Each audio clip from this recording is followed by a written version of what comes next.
ကားစီယာရင်အဆွတ်ဆွတ်တာတို့ကားဖိနိုင်ကုန်အဆွတ်ဆွတ်တာတို့အဲ့ဒါတွေကိုဘာကြောင့်ဆွတ်လဲဆိုတော့စဉ်းစားလို့မရတဲ့စဉ်းစားလို့မရဘူးအဲ့လိုသိကျင်တာဘာကြောင့်ဆွတ်တာလဲကိုယ့်ကိုစဉ်းစားကြည့်ရင်တော့ကားစီယာရင်ဆွတ်တယ်ဆိုတော့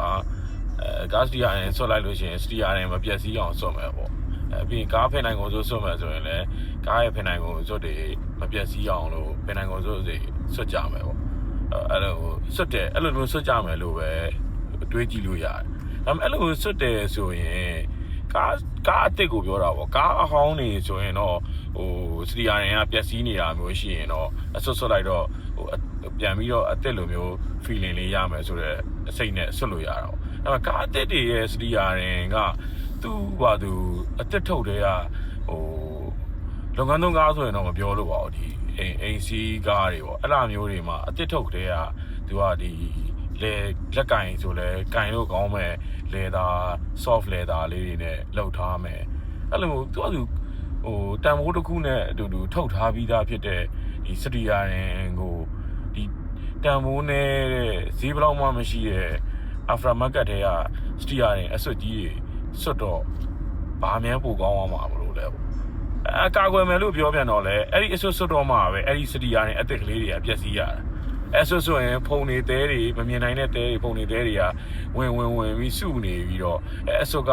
ဒီစတီယာရင်နဲ့ fitting ဆက်စားခြင်းမှာတော့ fitting ဖြစ်ပြီးတော့နောက်ကျရင်အဲ့အစွတ်ကလေးကချောင်းလာမယ်ချောင်းလာပြီးတော့အဲ့ထဲကသေးလေးတွေနဲ့အဲ့မှာအထဲမှာပုတ်တိုင်မိပြီးတော့စတီယာရင်အသားလေးတွေကအဲ့သေးတွေကြောင်းပဲပုံပဲ့ပျက်စီးကုန်ရတဲ့ဟာမျိုးတွေဖြစ်ကုန်တော့အဲ့တော့ကိုကကားအသစ်ကြီးတစ်စီးလုံးကြီးဝယ်ပြီးတော့ဒီစတီယာရင်ကောင်းလုပ်ပေးထားတဲ့ဟာကိုလက်အရသာခံပြီးတော့မစွတ်ဖဲနဲ့မသုံးဖဲနဲ့ဒီစတီယာရင်အစွတ်ကြီးစွတ်ပြီးတော့သုံးတာနောက်လူကောင်းသားဖို့အတွက်လို့ဖြစ်နေတာပေါ့အဲ့ဒါမျိုးလေးတွေးမိတာပေါ့စတီယာရင်ပြီးရင်ဖိနိုင်ကုန်စွတ်လည်းအဲ့တိုင်းပဲရှမ်ဝိုင်းခုံနဲ့ကားတစ်စီးရဲ့ဖိနိုင်ကုန်ကိုတခုခုစွန်းထင်းပေမှာဆိုလို့ဆိုပြီးတော့ရှမ်ဝိုင်းခုံမို့လို့ဆိုပြီးတော့အစွန်းထင်းလွယ်တာမို့လို့ဖိနိုင်ကုန်စွတ်တယ်ဆိုရင်ကတော်သေးတယ်ပေါ့ဒါပေမဲ့လည်းရှမ်ဝိုင်းကုန်လည်းကားအစ်စ်ပါဆိုမှကားအစ်စ်ရဲ့ဖိနိုင်ကုန်အစ်စ်ကလေးရဲ့feeling ကိုကကားအစ်စ်ဝယ်စီးပြီးတော့အစ်စ်ရတာကိုပြည့်ဝခံစားရမယ်ဟာကိုဒီဖိနိုင်ကုန်စွတ် after market ဒီကွက်တွေကဖိနိုင်ကုန်စွတ်တွေကားမှာရှိနေတဲ့အသားလောက်တော့တန်မိုးမရှိတဲ့အသားကြီးကိုစွတ်ပြီးတော့ခံစားပြီးရင်ဖိနိုင်ကုန်စွတ်တွေစွတ်ပြီးလို့ရှိရင်တက်ရှင်းတော့fitting ဖြစ်ပြီးတော့ကြက်ကလေးဖြစ်နေပေမဲ့စွတ်ပြီးတက်လိုက်ဆင်းလိုက်လှုပ်ပြီးတော့ဒီအစွတ်ကအချိန်တစ်ခုကြာလာတော့ချောင်းလာမယ်ချောင်းလာပြီးတော့ချောင်းလာတော့ရော်တွေဖြစ်နေမယ်ပေါ့အဲ့လိုမျိုးကြီးကိုခံစားနေကြတာဘယ်လိုခံစားနေလဲတော့စဉ်းစားလို့မရဒါကရှမ်ဝိုင်းဆိုရင်တော့ပေမှာဆိုးလို့ဖြည့်တွေးလို့ရသေးဟုတ်ပြီကားအစ်စ်ကိုမှလဲသားခုံဖြစ်ရတာနဲ့ကားအစ်စ်တမိုးကြီးရဲ့ကားမှာလဲသားခုံလည်းဖြစ်နေတယ်သူ့သုံးပေးထားတဲ့လဲသားကလည်းလုံးဝကောင်းမွန်တဲ့လဲသားကောင်းတွေသုံးပေးထားပါရဲ့နဲ့လဲသားခုံဆိုပြီးအစွတ်ကြီးတွေဝယ်တတ်ကြပြန်အဲ့လဲသားခုံဆိုကြီး